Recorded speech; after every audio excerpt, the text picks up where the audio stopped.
Good morning.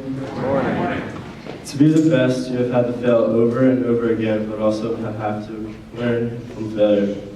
Failure is the drive of the best athletes, scientists, businessmen, and social visionaries. They wouldn't be the best if they had given up with being subpar. Failure doesn't scare the best, they welcome it. This characteristic is something I try to acquire. There is no drive better than to be the best and go beyond expectations. If there is no failure, what urges us to be the best? People try to say that failure is unacceptable, but without failure, we cannot get better as a person or society. Failure on a test is a simple idea. Most of us dwell on a test for a short time period and eventually get over it. I cannot say the same for myself. Receiving a poor grade is something I've been dealing with since I started school. Freshman year, this failure was at a high for me. I wasn't receiving the grades I was hoping to get. The summer leading into sophomore year, my subpar grades were in the back of my mind. No matter what I did, the failure was always there. After the first day of school, I pushed myself to do better in school and receive higher grades. After sophomore year passed, I set the same goal for junior year and for this year.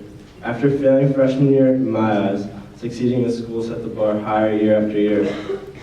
Athletes experience failure day in and day out of their careers. Those who become the best athletes use failure to drive them to become the best players they can possibly be. One of the most respected athletes of all time, Michael Jordan, didn't even make his high school basketball team. He didn't quit. His love for the game pushed him to be the best player who has ever lived. I envy the best athletes in the world because failure is something that comes naturally to them. This characteristic is something I try to live by. Instead of shunning failure, I welcome it. Freshman year, I wasn't the starter for my soccer team, FC Delco. I was a 15 to 20-minute bench player.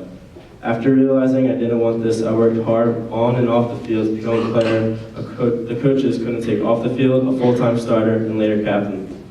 Nothing hits you harder than a last-second loss when you lose your man and he walks in and scores a goal, touchdown, or basket. With the nagging feeling of the opposition, winning the game on your mistake is ineffable. Failure on the athletic field gives me the biggest drive to succeed and be the best I can be. I'm a perfectionist. I'm a perfectionist because I try to correct everything that goes wrong. Is being a perfectionist bad? I tend to not think so.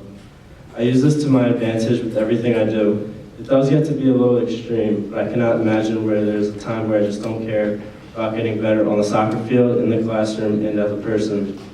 I'm thankful for all my failures and hope there are many more to come.